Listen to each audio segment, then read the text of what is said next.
Bonsoir à tous, bienvenue sur le plateau Equinox Soir, votre décryptage quotidien de l'actualité de lundi à vendredi 19h 21h, 18h 20h Greenwich Mean Time. Alors que l'on parle de plus en plus d'une nouvelle vague de contamination au coronavirus à travers la planète, avec pour corollaire des reconfinements des populations par endroits, la communauté scientifique a choisi de mettre à la disposition du monde des vaccins. Pfizer-BioNTech, le premier vaccin à être utilisé dans le cadre de la campagne de vaccination européenne, débuté le 27 décembre 2020, est désormais rejoint par Moderna, Sputnik V, AstraZeneca, pour ne citer que cela. L'Europe, l'Amérique, l'Asie et une partie de l'Afrique ont commencé à se vacciner. Comme par le passé, l'Afrique noire est à la traîne, à l'exception peut-être de la Guinée équatoriale qui vient de recevoir 100 000 doses d'un vaccin anti-Covid développé par la firme Sinopharm. 50 000 personnes à vacciner, dont le président Teodoro Obiangema Bazogo. Au Cameroun, par contre, aucune nouvelle stratégie en place, alors que l'on parle de plus en plus de vaccins. Le ministre de la Santé a choisi, lui, de rappeler les chiffres. Cas positifs 33 749, cas guéris 31 362 et 523 décès. Madame, Monsieur, tout à l'heure, à 20h, la grande édition d'information présentée par Cédric Nouffelé. Tout de suite après, le début du journal. Et tout de suite, le fait du jour.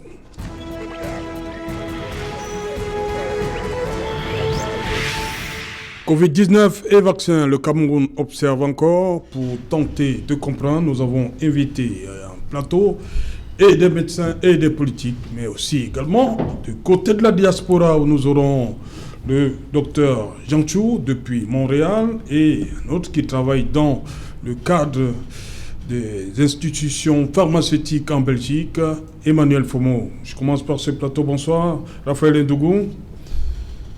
Bonsoir, c'est Alain Autour. Bonsoir à votre équipe technique. Bonsoir à vos millions de téléspectateurs du côté du Cameroun. Et Dieu seul sait combien ils sont nombreux du côté de l'Hexagone.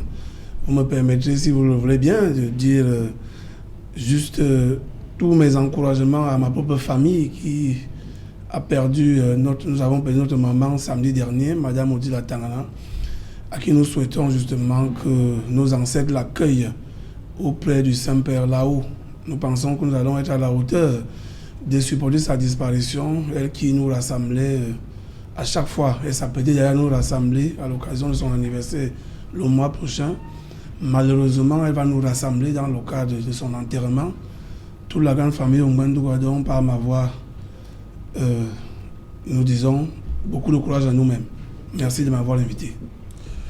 Joe Walters, you're welcome. Thank you very much for associating the Popular Action Party into your prestigious panel.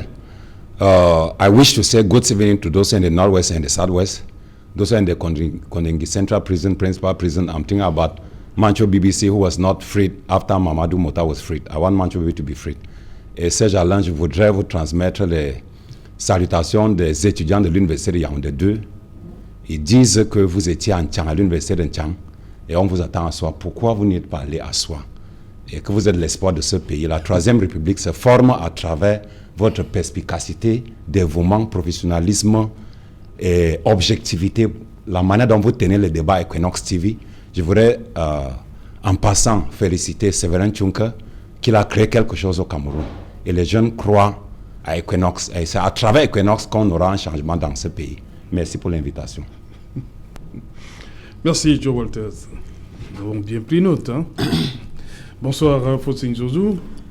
Bonsoir, Serge Alain. Bonsoir, mes co-panélistes. Et un bonsoir spécial à tous les prisonniers politiques qui occupent les prisons du Cameroun, Kondengi, Douala, Baoussam, Konsamba, et bref, un bonsoir à tous les prisonniers politiques et surtout aux prisonniers des marches blanches du 22 septembre 2020. Un bonsoir à Olivier Boubounissak et au prof Alain Fauguet. Un bonsoir à mon ami Salomon Béas, à Chelzou et à tous ceux qui sont actuellement à la prison centrale de Nouvelle. Un jour, vous allez sortir, le peuple vous sera à tout jamais reconnaissant. Voilà, je reste avec vous, Faustin Zodjou. Covid-19 a atterri, on va le dire comme ça chez nous, en mars 2000, bientôt un an. Il y a eu la crise des masques, voilà.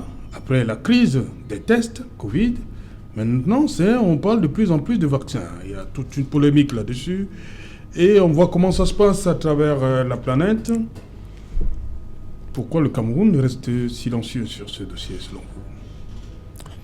En fait, depuis déjà l'apparition du coronavirus au Cameroun, il faut dire que nous ne nous sommes jamais véritablement engagés pour la riposte. C'est-à-dire qu'on n'a jamais véritablement rien fait, même si nous n'avons pas peut-être été touchés comme beaucoup d'autres pays du monde. C'est justement parce que notre situation, notre zone géographique ne permet pas la propagation facile du virus. Mais il faut dire qu'il y a des variants qui se développent actuellement et on ne sait pas si dans les jours à venir, dans les mois à venir, on va avoir d'autres variants qui pourront supporter de plus en plus à la chaleur et que nos pays seront obligés de faire face, comme les pays de l'Europe de l'Ouest et comme l'Afrique du Sud, comme la Chine.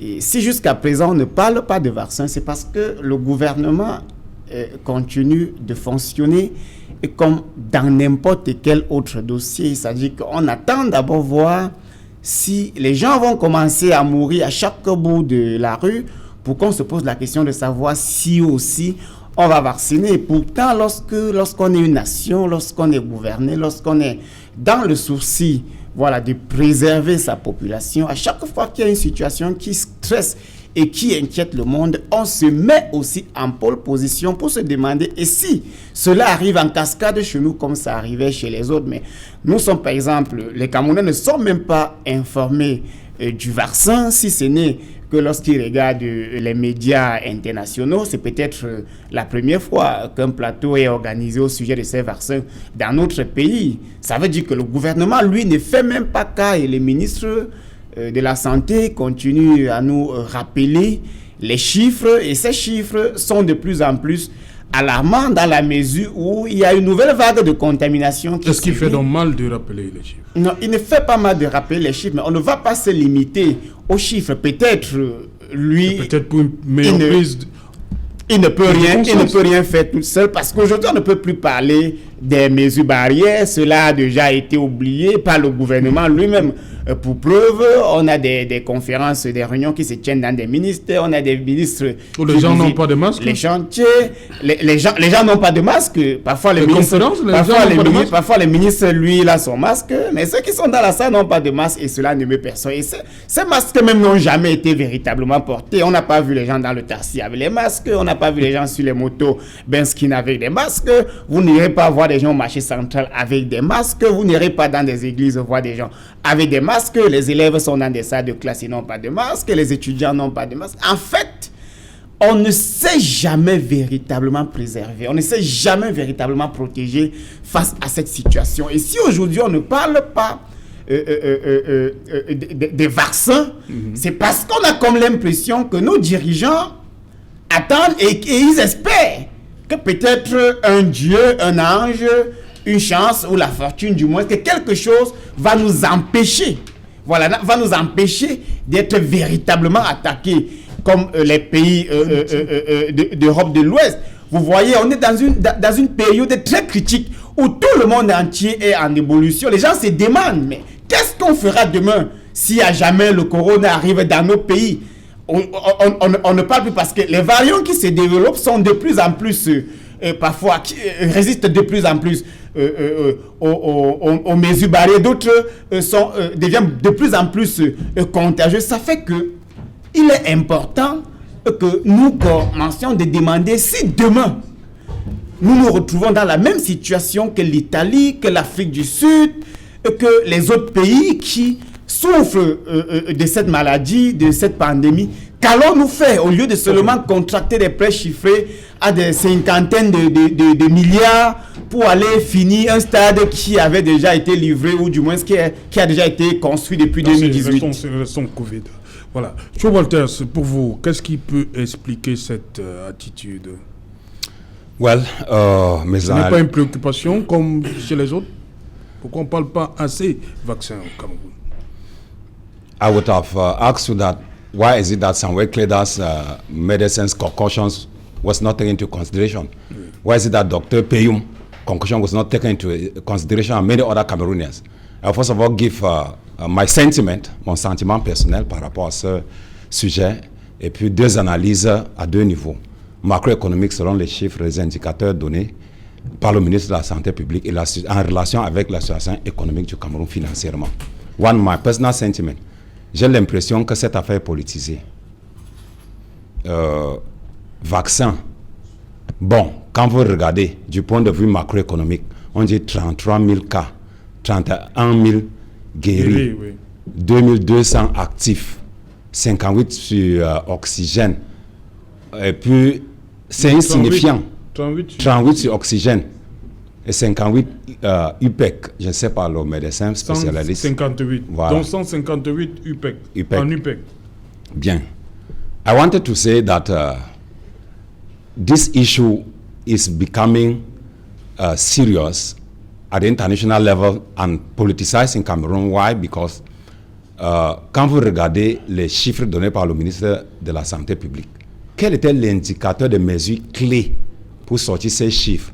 Parce que au quotidien, moi je vis la réalité. J'étais au marché Cololon aujourd'hui. J'étais le seul qui avait le masque. J'ai demandé pourquoi vous n'apportez pas le masque. Ça a attiré la foule vers moi. J'ai demandé à ceux qui étaient autour de moi que pourquoi vous n'avez pas abordé vos masques. Il y avait toute une foule qui s'attirait vers moi. Je me suis senti en insécurité. Comme on va dire que j'ai organisé les marches à Cololon et puis on va venir m'arrêter aussi comme on a fait avec Kamto qui était illégalement. Donc je me suis fondu dans la nature. C'est pour vous dire que je vis la réalité de ces gens-là. Le Cameroun, le gouvernement camerounais n'est pas sérieux. Je ne sais pas si le médecin, je vais vous dire quelque chose.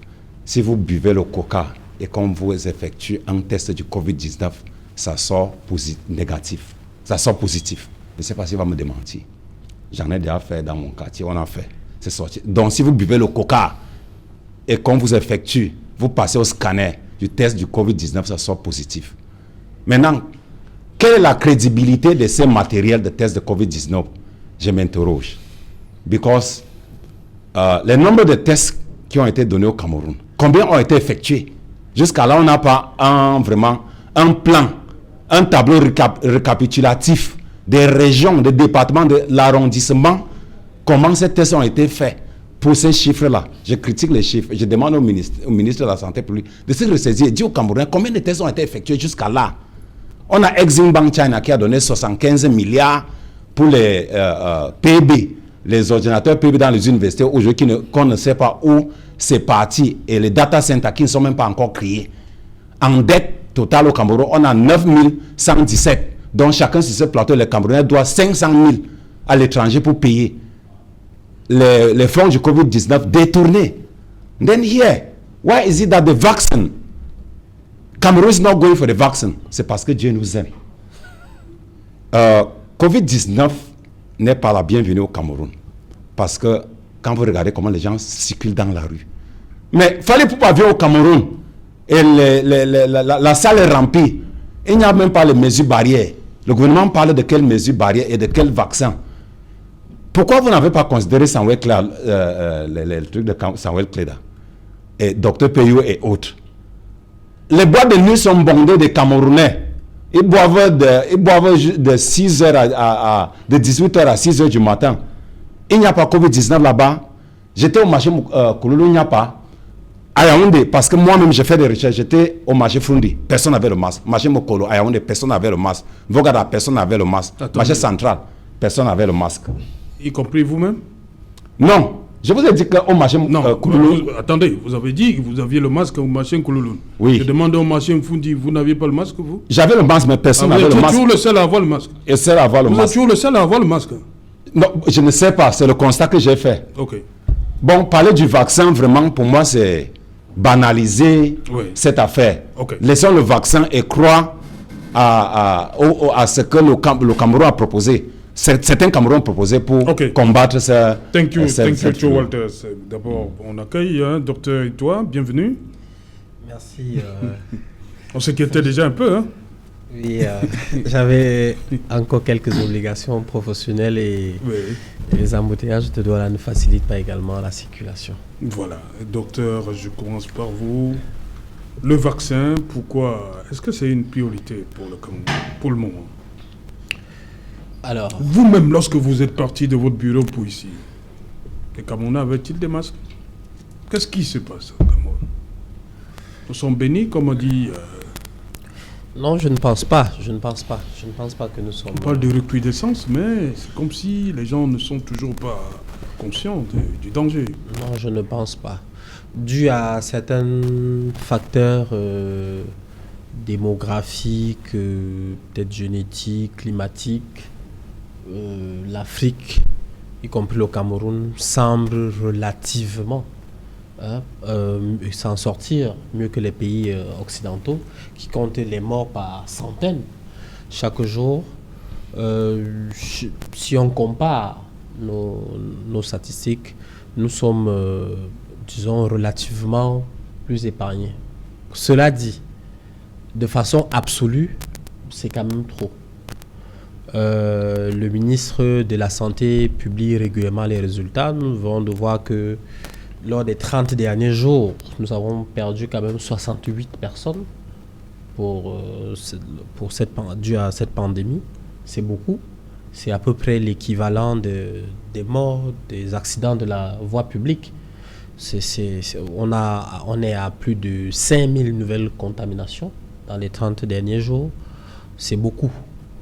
Et je suis toujours très inquiet parce que dans l'histoire naturelle de l'évolution de la pandémie, nous voyons que quand il y a une recrudescence des cas, au départ, ils sont asymptomatiques, mais dans les 3 semaines à 1 mois, ils commencent à être graves.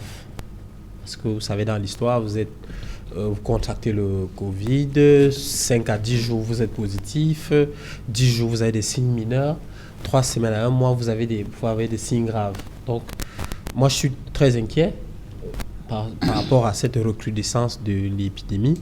Et je suis sûr que, déjà de façon empirique, les hôpitaux commencent à se saturer. Je pense que la Quintini commence à se remplir, l'hôpital général, le site Orca et même des cliniques privées qui sont d'ailleurs la clinique Dr Tengan. Oui, justement, il devait être avec nous ce soir. Il m'a dit qu'il avait beaucoup de... Que vous connaissez très bien, oui. Ils reçoivent énormément de cas. Les gens décèdent. Je pense qu'aujourd'hui, chaque Camerounais a au moins une personne décédée de Covid qu'il connaît, soit dans son environnement proche, soit dans son environnement un peu plus éloigné. Donc aujourd'hui, le Covid est une réalité que personne... La question qu'on se pose donc, pourquoi le gouvernement ne pense pas au vaccin donc? Je pense que le gouvernement pense à toutes les solutions, je pense. Et principalement, je ne suis pas dans l'équipe qui met en place la riposte contre le Covid, mais selon des indiscrétions, j'ai lu un article de la presse en ligne qui faisait état de la venue bientôt de 7 millions de doses de vaccins. Vous savez que dans le dispositif, dans la course, puisque aujourd'hui le vaccin est devenu, je veux dire, la principale et la dernière solution mondiale, parce que tout le monde a essayé un peu les couvre-feux, les confinements, et ainsi de suite, ça ne marche pas. Aujourd'hui, tout le monde, le monde entier s'accroche sur les vaccins. Israël a déjà vacciné 40%. Et Israël souhaite être le premier pays à avoir vaincu le coronavirus. Et il y a des chiffres. Selon Bibi Netanyahu, le premier ministre. Exactement. Et ça commence déjà, les résultats commencent déjà à se faire sentir.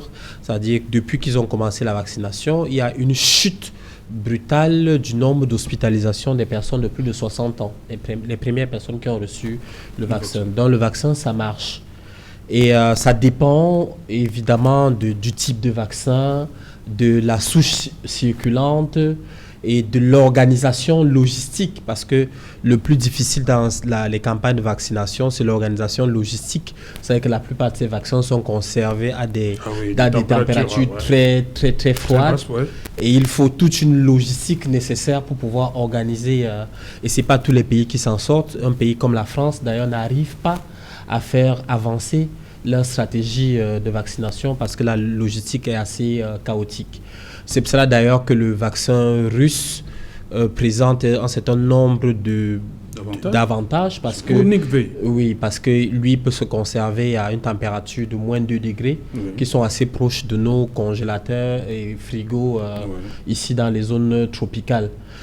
Donc, dans le dispositif... On dit qu'il est efficace à 91%. Exactement, c'est ce que les récentes études ont dit. Maintenant, dans la stratégie africaine, dans la course vaccinale, parce que chaque pays fait un peu du protectionnisme vaccinal, essaye d'acheter le maximum de doses pour vacciner sa population. Et l'Union africaine essaye de mettre en place un lobbying pour que tous les pays fragiles puissent bénéficier également de cette vaccination. Ce dispositif s'appelle COVAX, où ils achètent donc de façon groupée, ils essaient d'acquérir de façon groupée les doses. Je pense qu'ils ont déjà reçu 210 millions de doses et qui sont en train de repartir entre les divers pays africains. Et donc dans cette répartition, je pense que le Cameroun va recevoir 7 millions de doses qui sont préférentiellement destinées déjà au départ pour les personnels de soins. Donc, près de 1000 ont été infectés et certains même sont décédés. Donc, la stratégie, c'est une stratégie globale, c'est une riposte globale, c'est une riposte africaine.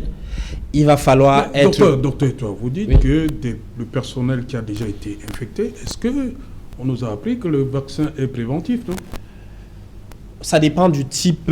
À ces personnes-là, on doit leur donner le médicament du docteur Cléda, de Monseigneur Cléda. Quand on est déjà infecté, est-ce qu'on a encore besoin du vaccin? Alors, bon, si vous me permettez, je vais quand même décrire on nous ramène dans nos cours, ces types de vaccins. Oui. Il y a à peu près 2 types de vaccins qui sont en ce moment en circulation. Il y a des vaccins, le principal, le vaccin à ARN messager. Alors, si vous rappelez un peu vos cours de biologie, l'ARN messager est un peu comme la photocopieuse d'un grand livre qu'on appelle l'ADN. L'ADN, c'est les livres et ça qui ont la recette, par exemple, c'est-à-dire que, par exemple, la recette qui est dans le foie à la recette de la production de l'insuline, et ainsi de suite. Donc, l'ARN vient donc copier ce grand livre, vient donc photocopier ce grand livre qui est dans l'ADN. Et donc, il est donc injecté grâce à un mécanisme des véhicules nécessaires pour injecter dans l'organisme, mais en raison de la technologie qui a pu avancer, il n'entre pas au niveau du noyau.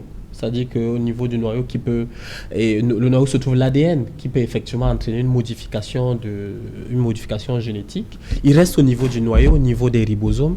Et c'est nous-mêmes, notre organisme, qui fabriquons maintenant la protéine S du virus, sur laquelle, en réalité, qui permet au virus de pouvoir entrer dans notre cellule. Et donc, ça fait depuis 1990 que cette technologie elle est connue, mais on n'arrivait pas encore à vraiment trouver le bon mécanisme. Et grâce à cette pandémie, les scientifiques ont pu réussir. C'est une prouesse technologique importante qu'il faut saluer. Et c'est aujourd'hui, grâce à ça, que nous voyons des résultats intéressants en Israël, intéressants aux États-Unis. Aux États-Unis, nous avions des statistiques d'environ 1000 morts par jour, 2000, 3000 morts. Aujourd'hui, plus la vaccination progresse, plus le nombre de morts par jour diminue aux États-Unis. Donc, il faut espérer. Maintenant, il y a quand même un bémol, c'est que le virus mute. Et aujourd'hui, il y a la plus grande préoccupation du monde scientifique est la mutation sud-africaine qui semble résistante à un certain nombre de vaccins tels que les Moderna, AstraZeneca et Pfizer. Pfizer, BioNTech. Exactement. Ok. Bon, pour vous, Raphaël Ndougou, vous avez suivi 7 millions de vaccins qui sont en route. C'est une note d'espoir.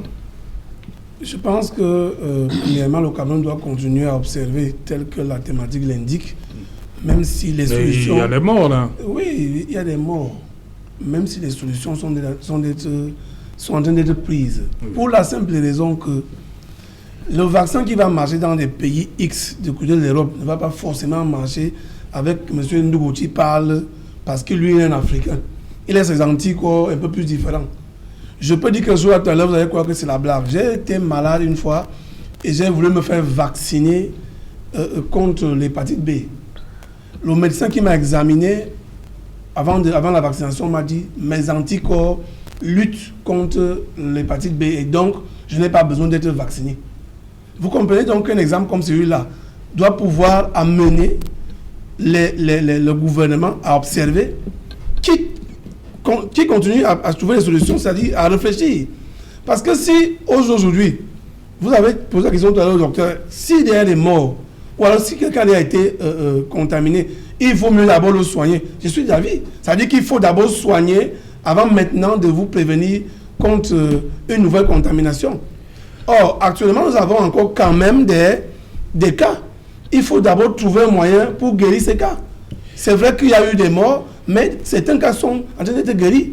C'est pour cette raison que, dernièrement, j'ai vu là que le monseigneur avait libéré sa recette, ou alors avait indiqué sa recette.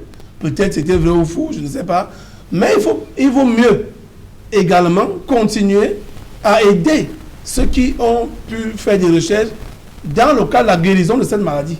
C'est-à-dire que le vaccin, oui, mais il faut continuer à subventionner ceux-là qui font des recherches, comme mon monseigneur qui est là, je crois, à chaud tout à l'heure disait, parler de médecins. Alors, si on subventionne ces gens, ils peuvent également accompagner le gouvernement dans le cadre de la recherche de la guérison.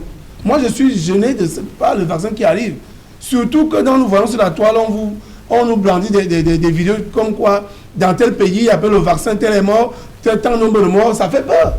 Et si le gouvernement venait à s'empresser d'aller chercher des vaccins, et quand on a des morts ici, M. Fauting va encore dire, ce gouvernement ne réfléchit pas avant d'aller chercher le vaccin. Donc il faut mieux observer, il faut mieux trouver de bons vaccins afin que véritablement les Camerounais soient prévenus de ces maladies. Ok, merci. Non, permettez, on va prendre d'abord Emmanuel Fomon. Bonsoir Emmanuel, vous êtes à Bruxelles en Belgique, vous êtes cadre. Bonsoir Emmanuel. Bonsoir Serge Alain, bonsoir à tous les copanélistes, bonsoir aux chers téléspectateurs d'Equinox Télévision. Je fais comme ça aussi un grand salut aux promoteurs de la start-up germano-camerounaise Senbon qui, j'espère, va permettre d'aider les Camerounais au niveau sanitaire à travers les bons de santé qu'ils émettent. Voilà, bonsoir à tout le personnel également d'Equinox Télévision. Voilà, Emmanuel Fomon, vous êtes cadre dans un laboratoire pharmaceutique à Bruxelles, en Belgique. Pour vous, là-bas en Belgique, depuis janvier dernier, les Belges, déjà, vous allez nous donner la tranche d'âge. Hein, c'est 3 vaccins qui sont inoculés comme ça aux populations de Belgique, Pfizer, BioNTech, AstraZeneca et Moderna. Pourquoi ces 3 ? Ben écoute, vous savez bien que le processus de certification des vaccins en Europe obéit à un certain carnaval. Il y a tout un processus qui est d'abord validé par l'Agence européenne de médicaments qui est basée aux Pays-Bas. C'est une agence d'ailleurs qui était basée précédemment à Londres et suite au Brexit, on a déménagé le siège de l'Agence européenne de médicaments aux Pays-Bas. Donc un vaccin... ça nécessite tout un processus. Il y a des tests, il y a des phases de tests et quand on arrive à des taux d'immunité supérieurs à 90%, comme on le présente souvent, c'est qu'il y a eu des experts, beaucoup de travail scientifique derrière. En Belgique, on a eu le choix d'abord de la vaccination Pfizer-BioNTech. On a eu Moderna, ensuite le vaccin américain Moderna, et AstraZeneca, qui d'ailleurs a des usines de production en Belgique, mais du fait que l'entreprise appartient aux Anglais, c'est une entreprise britannique, la Grande-Bretagne a posé son veto. Ça veut dire que les vaccins ne pouvaient pas être vendus en Europe, aux autres pays européens, puisque la Grande-Bretagne ne faisant plus partie de l'Union européenne, elle n'était plus astreinte aux conventions qui avaient été signées avant le 31 décembre.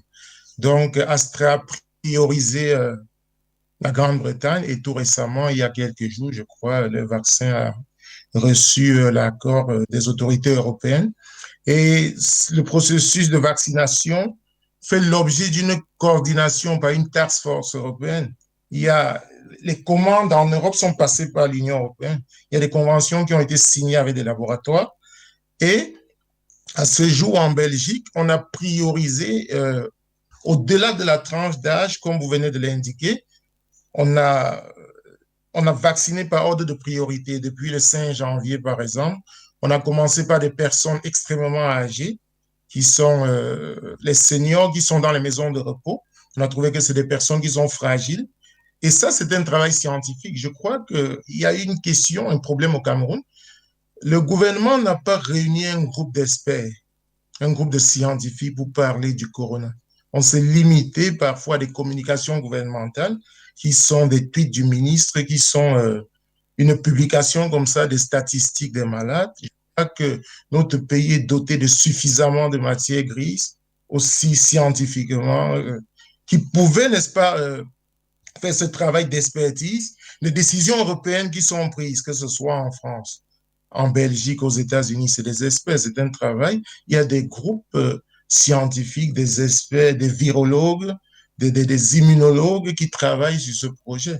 Et donc, on a en Belgique, par exemple, classé, on a priorisé les personnes âgées, les personnes qui sont atteintes de pathologies et dont les anticorps sont assez, l'immunité est assez faible. On a priorisé cette tranche de la population et depuis quelques jours, il y a des centres de vaccination qui sont publiés. Les populations, d'ailleurs, reçoivent des convocations, des invitations à se vacciner dans les différents points de vaccination qui se multiplient.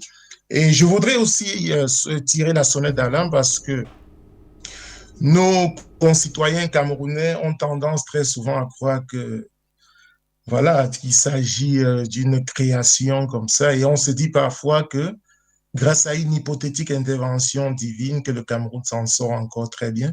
Mais je crois qu'il faut faire très attention parce que le coronavirus, il est extrêmement dangereux, il tue. Et d'ailleurs, les Européens n'ont pas arrêté leur économie par hasard, par plaisir.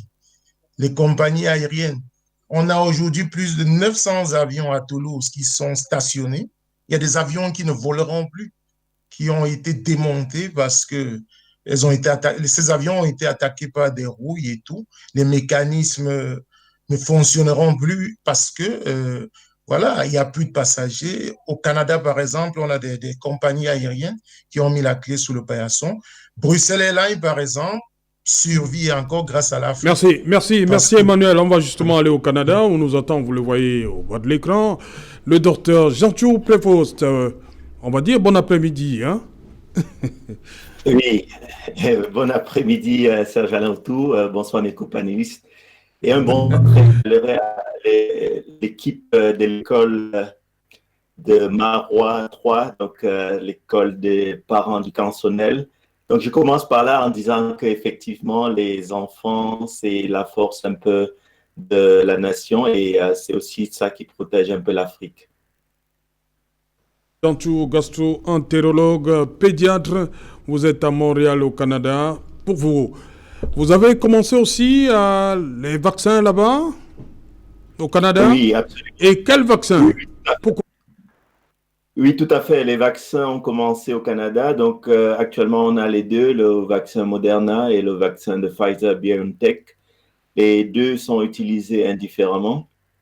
Et actuellement, le programme de vaccination est de plus en plus répandu puisque, en date d'aujourd'hui, à l'heure où on se parle, on a déjà un total de plus de 1 300 000 vaccins qui ont été administrés.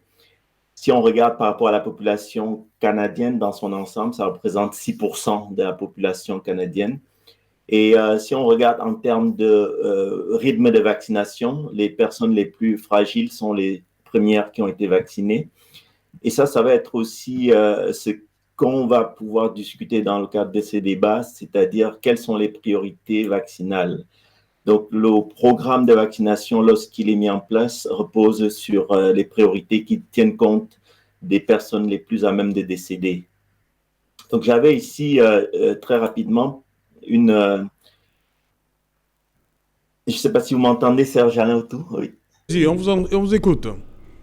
Oui, c'est ça. Donc, j'avais ici une petite courbe très rapidement pour montrer l'importance de comprendre tout ce qui se passe à l'échelle planétaire subit aussi finalement un décalage temporel qui est attendu. Donc, l'histoire, on doit vraiment regarder l'histoire pour comprendre le présent. Donc, si on regarde à l'échelle mondiale, l'évolution de ce virus qui a commencé en Chine et qui a progressé d'abord en Europe, puis après en Amérique latine, en Amérique du Nord, et puis finalement l'Afrique, on voit que globalement, actuellement, en nombre de cas, l'Afrique reste une des régions la moins touchée, même s'il y a encore beaucoup de zones, notamment au Maghreb ou en Afrique du Sud, où le nombre de cas dépasse déjà les millions.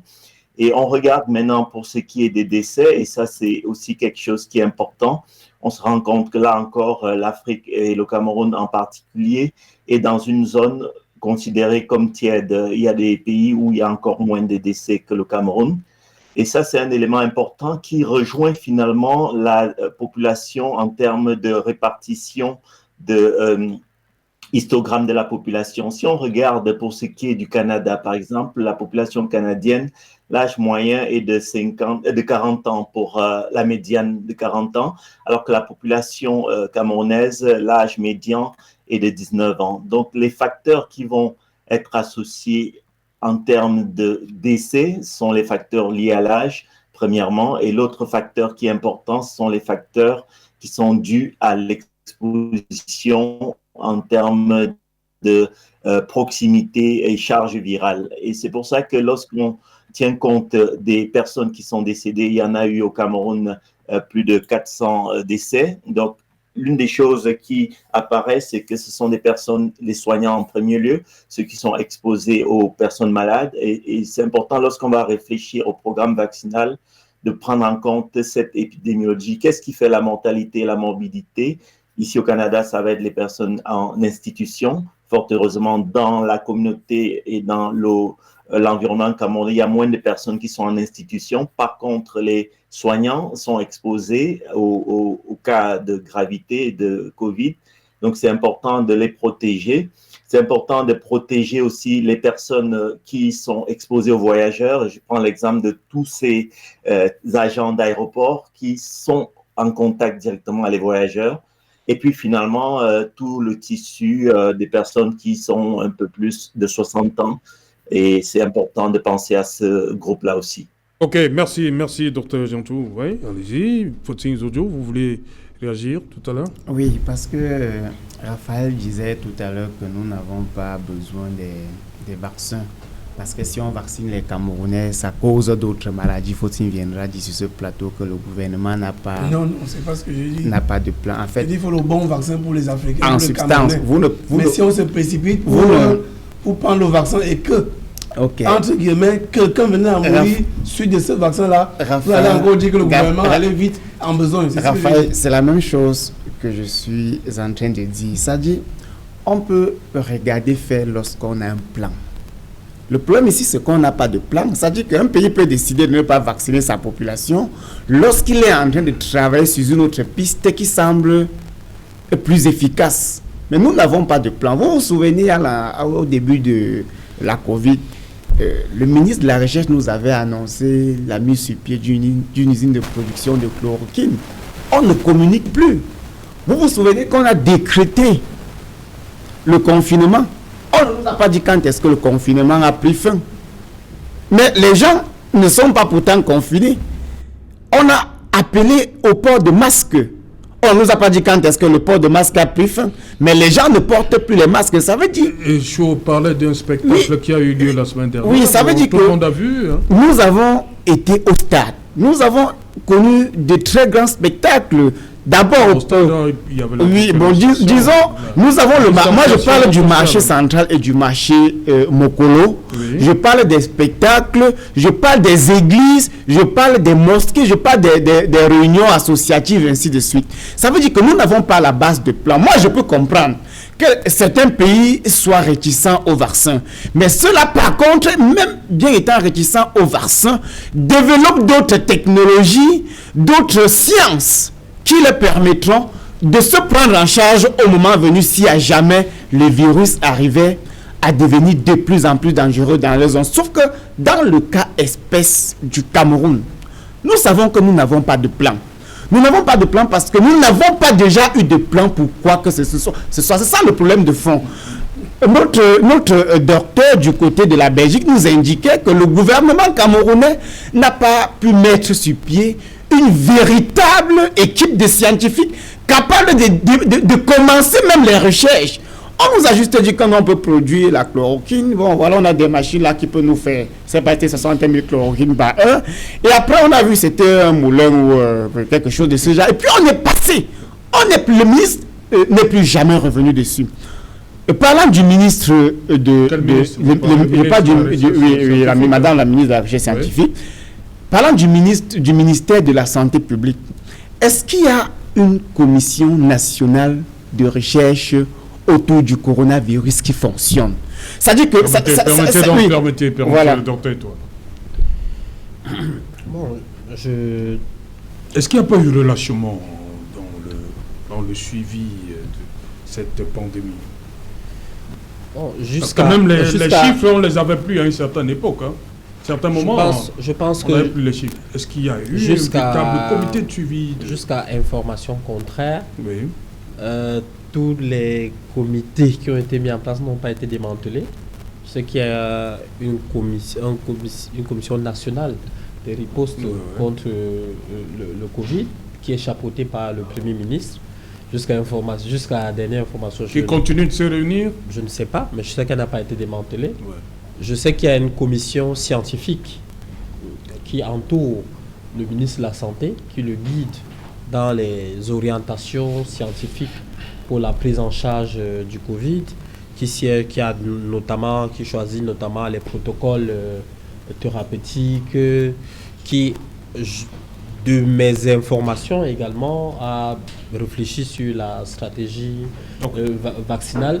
Donc maintenant, vous êtes des journalistes, ce serait toujours mieux d'aller à la source pour essayer de voir comment leur travail est en train de se passer. Voilà, faut-il terminer rapidement? Oui, donc je disais, le docteur rappelle encore, il y a une commission nationale de riposte, il y a des scientifiques autour du ministre. En fait, c'est comme la commission nationale de la décentralisation. Ce sont des institutions, des organes, des groupes qu'on crée qui ne fonctionnent pas. C'est-à-dire qu'on crée parce qu'il y a l'urgence de créer pour que le monde ne dise pas que oui, ceux-là ne font rien. Mais dans le fond, ça ne fonctionne pas. Parce que si ça fonctionnait, c'est que les gens ont des rapports, c'est qu'ils communiquent, c'est qu'ils organisent des conférences et des presses pour informer la population du déroulement, du fonctionnement, des risques, ainsi de suite. Voilà. Oui, s'il vous plaît. C'est un débat d'experts, ce n'est pas un débat citoyen. Je vais faire ce qu'on appelle le parallélisme de la forme. J'étais au Rwanda accompagné par un professeur. Nous animons un forum sur la paix et la sécurité dans la sous-région. J'ai fait ce parallélisme, pourquoi? Parce que quand nous citons les pays, comme j'étais au Rwanda, à Kigali, on regarde, est-ce qu'il y aura une intervention internationale? Je prends maintenant le cas du coronavirus. Est-ce qu'il y aura le vaccin? J'ai dit non. Puisque si vous regardez les chiffres donnés par le ministre de la Santé, vous regardez les chiffres donnés par d'autres panélistes à l'étranger, c'est insignifiant. On parle de 33 000 et 31 000. C'est insignifiant. On n'a pas besoin du vaccin. On n'a pas besoin du vaccin. Moi, je fais une analyse scientifique. Regardez les cas aux États-Unis, en France, partout ailleurs. Les cas sont très élevés là-bas. Il y a autant de morts qu'au Cameroun. Nous sommes à 523. Pourquoi? Parce que l'État camerounais va atteindre le taux de 5% pour avoir l'argent à l'OMS. L'État veut l'argent à tout prix pour détourner. Voilà pourquoi on va atteindre un certain taux de 6%. Laissez-moi terminer. Je vous dis que, mon cher co-panaliste, je vous dis qu'on n'a pas besoin du vaccin. Moi, je suis scientifique. Non. Je parle en qualité d'analyse. Non. Le nombre de cas au Cameroun est insignifiant. Non. Donc, il faut croire à ce que nous avons au Cameroun pour combattre ce fléau. Pas du vaccin, parce que le nombre est insignifiant. C'est promis, Oui, on va revenir. oui. C'est l'heure du journal. Hein? Ok, Promis, d'accord. docteur et toi. D'accord. Bonsoir Cédric, comme menu ce soir. Bonsoir Serge Alain, bonsoir aux invités. Ce soir, des nouvelles sont préoccupantes concernant l'évolution de la situation épidémiologique au Cameroun. Le cas du Covid-19, en l'espace d'un mois, 68 personnes sont mortes des suites de Covid-19. Le nombre de cas a triplé en 4 semaines. Les écoles publiques ne sont plus épargnées. Une école maternelle a été fermée à Douala depuis une semaine pour cause de détection des cas positifs chez des élèves et enseignants. Des parents se plaignent de ne pas avoir été informés. Que s'est-il réellement passé? Quel protocole a été mis en place? Nous en parlerons dans le journal de 20h. Et au moment où l'Afrique centrale fait face à la résurgence de la pandémie de Covid-19, confrontée également au terrorisme transfrontalier, des concertations sous-régionales se déroulent au Palais de l'Unité à Yaoundé. Ce jour, le président de la République a reçu 2 émissaires, tchadiens et équato-guinéens. La quintessence de leurs échanges, nous en parlerons dans le journal de 20h. Nous raconterons ce soir l'histoire du tout premier directeur de publication d'un quotidien devenu un industriel qui a mis sur pied un tricycle. Il envisage de pouvoir monter une industrie, une unité d'assemblage des tricycles au Cameroun. C'est l'histoire de Benjamin Zébazé. C'est un grand reportage à suivre dans le journal de 20h. Serge Alain. Voilà, madame, monsieur, c'est donc l'essentiel du 20h que va vous présenter dans un instant Cédric Nouffelé. Et juste après, ce sera le débrief du journal, toujours en compagnie de nos invités en plateau à Douala, et également de l'autre côté, États-Unis et Belgique.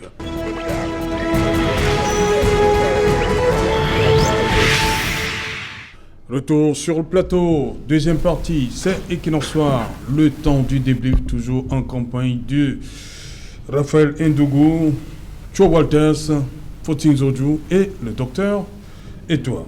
Docteur Etoile, 68 morts. En l'espace de mois, ça fait peur. Oui, 68 morts. Au Cameroun, hein? Oui, un mort de plus, c'est toujours un mort de trop. Oui. Donc, pour tous ceux qui disent que la situation est sous contrôle, le corona ne tue pas les Noirs, on n'a pas besoin de vaccin, je pense qu'il faut qu'ils se ressaisissent et prennent relativement le pouls de la situation, parce que c'est assez grave. Si une personne n'a pas été directement impliquée, il faut rapprocher des personnes qui ont perdu un frère, une sœur, un père, une mère. Et je vous dis, le Covid, malheureusement, est une maladie très foudroyante. Quand ça vous prend, quand ce n'est pas la forme asymptomatique, Oui. et que ça vous secoue, ça ne vous laisse pas beaucoup de temps pour essayer de rectifier le tir. Donc je pense que toute la communauté nationale doit se ressaisir. Les autorités doivent effectivement redonner le cap, remobiliser les populations. Les leaders d'opinion, je vois, il y a des Qu'est-ce qu'il faut faire? Vous nous parlez pendant le journal du cas du Togo. Est-ce que il faut passer à la phase répressive? Oui, je pense Parce que dans tous les discours, on se rappelle le discours du président en fin d'année, il a dit que les Camerounais ont lâché un peu. Le ministre dit qu'il faut reprendre, oui, pour réapprendre à respecter toutes ces mesures. Qu'est-ce qu'il faut faire? Je pense qu'il faut mettre en place un certain nombre de mesures institutionnelles. Pour celles qui existaient déjà, il faut les réveiller, il faut les dépoussiérer pour essayer de limiter les interactions humaines. Parce qu'il faut savoir que ce sont les interactions humaines qui accélèrent la contamination. Donc il faut diviser les interactions humaines par 4 pour essayer de briser un peu la progression de la pandémie. Okay. Donc, il faut mettre ces mesures restrictives, surtout en soirée, parce que les gens se demandent toujours est-ce que le corona ne circule pas la nuit, pourquoi on interdit, on fait... Vous avez une explication? Oui, bien sûr. Pourquoi c'est la nuit qu'il se réveille? Bien sûr, parce que les interactions sont beaucoup plus importantes la nuit. Oui. Des dîners, les soirées, les réceptions. C'est là où ça se passe beaucoup plus la nuit. Oui. Et donc c'est pour cela qu'il faut donc couper ces interactions, les soirées de mariage, ça se passe effectivement la nuit. On a vu des concerts. Effectivement, il faut suspendre, de mon point de vue. Oui. Il faut vraiment essayer de tenir... Donc vous êtes pour un retour, une application, on va pas dire. Non, exactement, je suis... Comme le Premier ministre l'a annoncé le 17 mars 2020. Il faut remettre les mesures du 17 mars. Oui. Il faut les remettre... Il faut les réveiller, réactiver. Il faut les dépoussiérer, il faut les remettre en Okay. place. Voilà, donc, merci. et en plus, je le dis, suivre le processus d'immunisation. C'est-à-dire que je repose un peu la question de la vaccination sur la table, ouais. parce que une épidémie s'arrête quand une population a atteint l'immunité collective. L'immunité collective peut s'obtenir de façon naturelle, c'est-à-dire que les gens ont contracté. Mais on a parlé de ça lors de la première vague, non? Effectivement. Au départ, 90%, je crois. C'était 60-60%. Voilà. Au départ, je pense que c'était dans la première vague. On a peut-être atteint cette immunité de façon naturelle, mais je suis très inquiet sur la seconde vague parce que elle semble beaucoup plus virulente. On ne connaît pas Ça veut donc dire, ça pose le problème. Ça veut dire qu'on peut être contaminé 2 fois au Covid-19. C'est une maladie apprenante. Nous apprenons tous les jours. Elle déjoue tous les pronostics. Personne ne peut... Exactement, personne ne peut prédire. On a vu des immunités au départ qui étaient de 3 mois, d'autres de 6 mois, d'autres de 8 mois. Et après, des personnes être réinfectées. On a même vu des cas dans la littérature de personnes être infectées par 2 souches différentes. Donc aujourd'hui, je pense que sous réserve de ce que les autorités sanitaires fassent encore une grande campagne de dépistage avec séquençage du virus pour qu'on sache quelles sont les souches qui circulent en ce moment. Est-ce que c'est la souche originelle?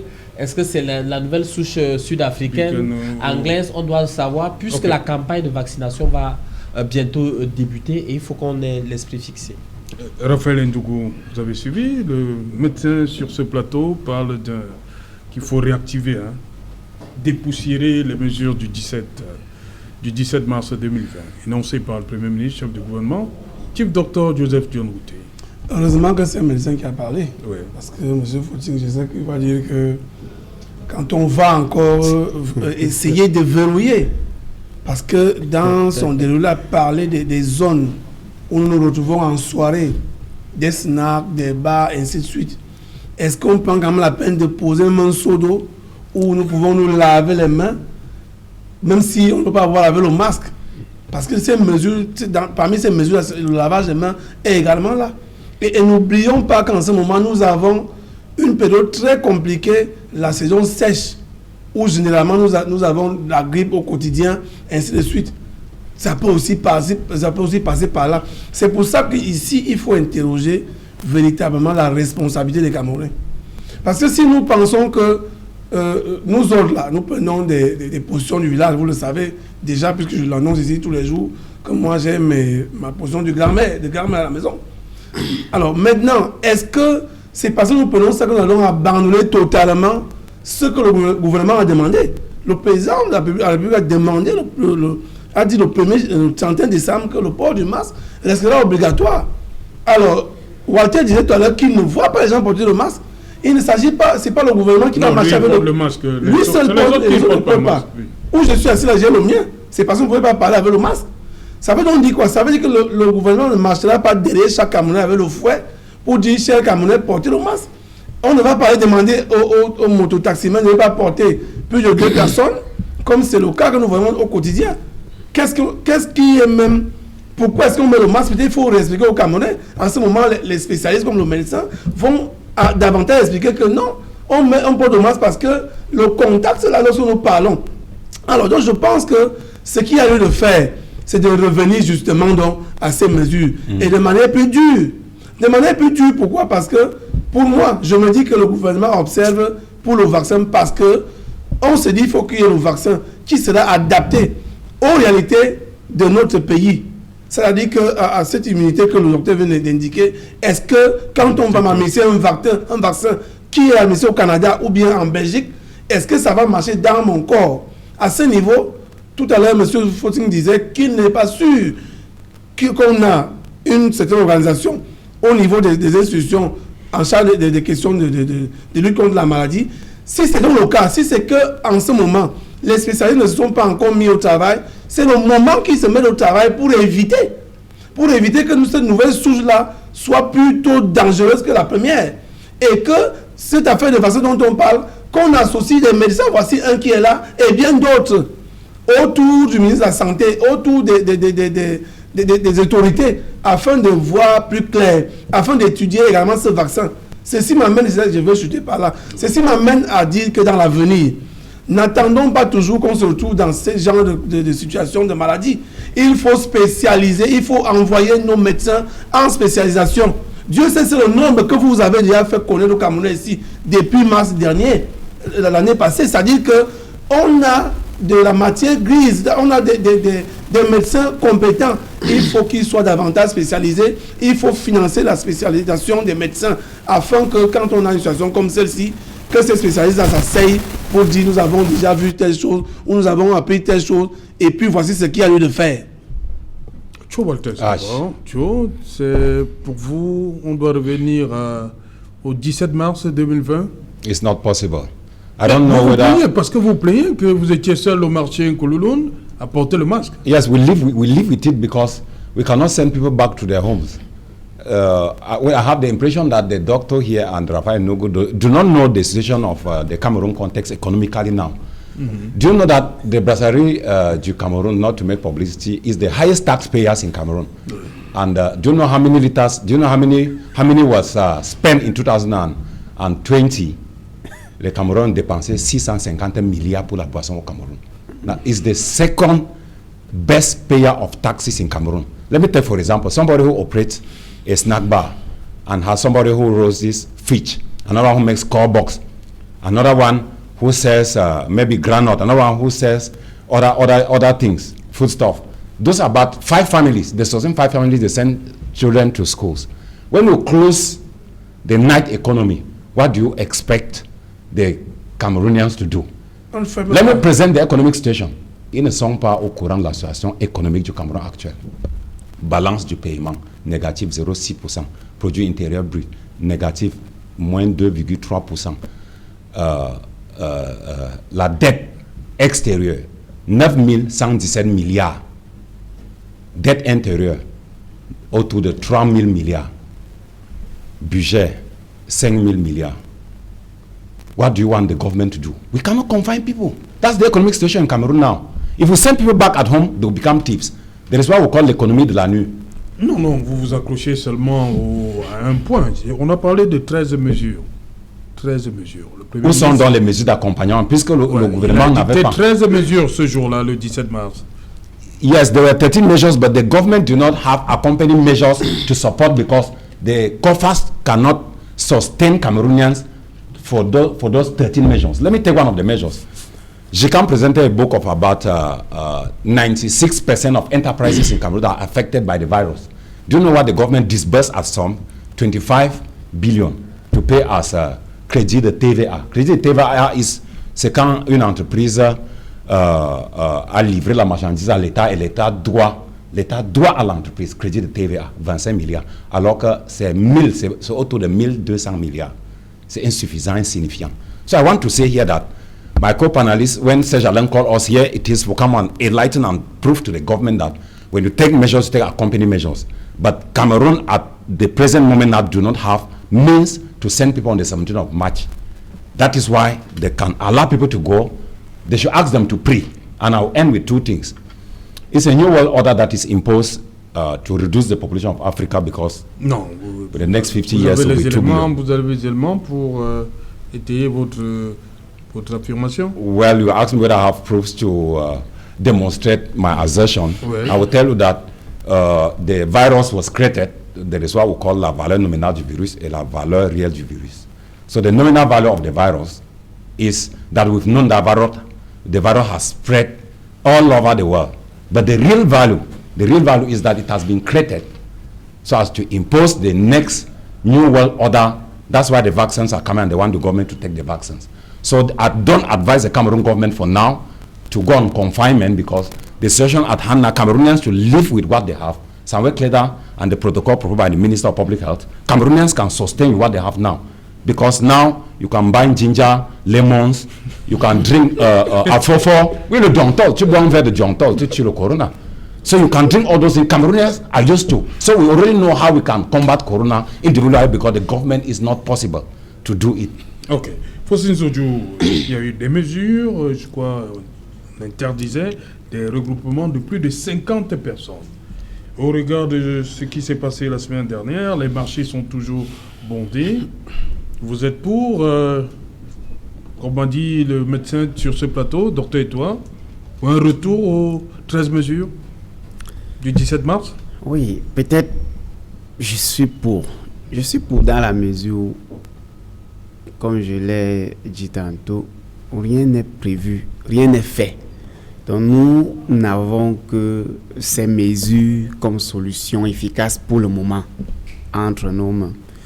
Raphaël fait bien d'appeler à la bonne conscience des Camerounais, mais nous sommes dans le règne de l'insouciance, de l'indifférence, de la chance et du hasard.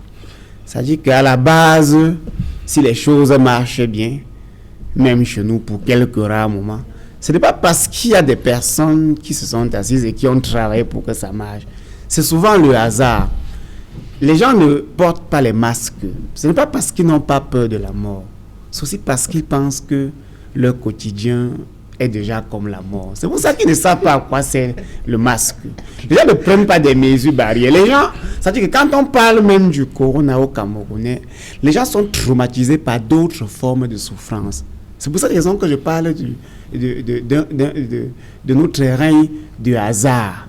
Le hasard a alors voulu que le corona passe chez nous de manière nonchalante.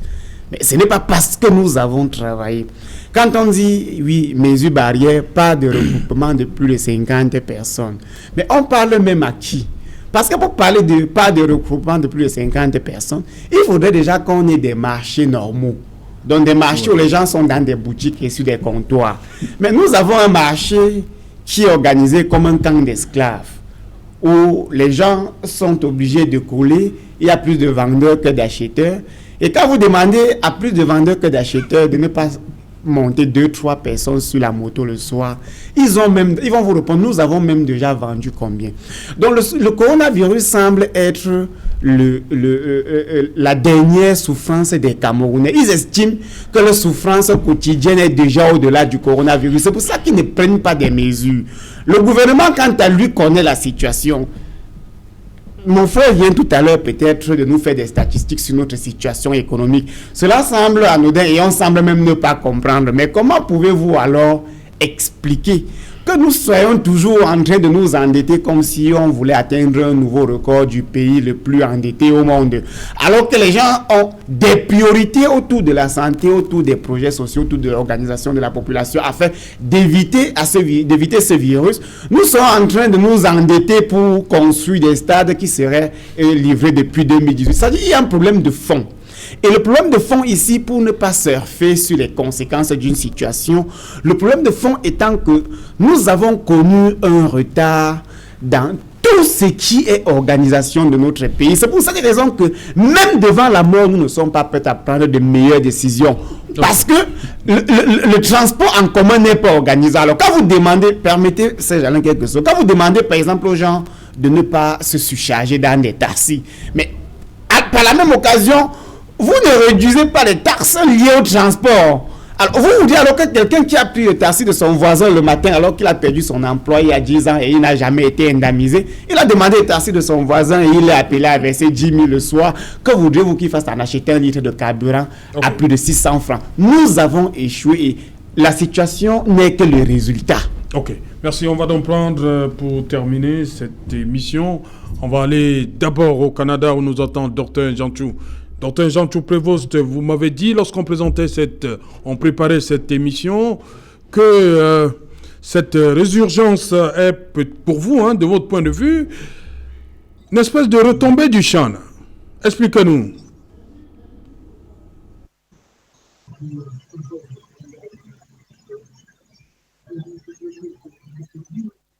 Prendre la Belgique, on nous entend Emmanuel Fomont, comment comprendre qu'on parle de 68 morts des suites de Covid-19?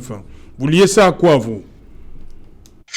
Mais écoute, Serge Alain, il y a beaucoup de situations expérimentales au Cameroun qui démontrent que l'on joue avec le virus. On a pu voir, par exemple, le Chan, avec des longues files où les gens étaient alignés sans masque.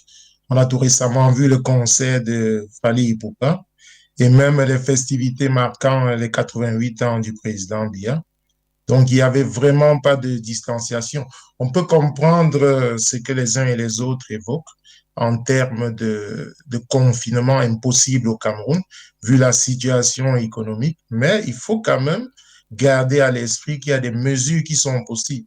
Il n'y a pas que le confinement au Cameroun est quasi impossible, parce que les Camerounais, dans l'immense majorité, sont des gens qui survivent. Donc, on ne peut pas demander, dans le cadre européen, par exemple, il y a des gens qui sont appelés à télétravailler, c'est devenu une loi, quasi une loi, parce que le gouvernement impose aux entreprises de demander aux gens de faire du télétravail pour ceux qui peuvent. C'est rendu obligatoire. Ceux qui ne travaillent pas, les coiffeurs par exemple, sont payés. Ils ont des revenus de remplacement. C'est un contexte impossible au Cameroun, mais il y a des situations, des exemples africains. Par exemple, je prendrai le cas du Maroc, où la pandémie, la situation est mieux gérée qu'en France. D'ailleurs, au Maroc, on a eu recours même à du couvre-feu.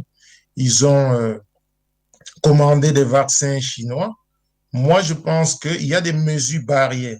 La distanciation, il y a un minimum de civisme auquel le peuple devrait faire attention par rapport à sa propre santé.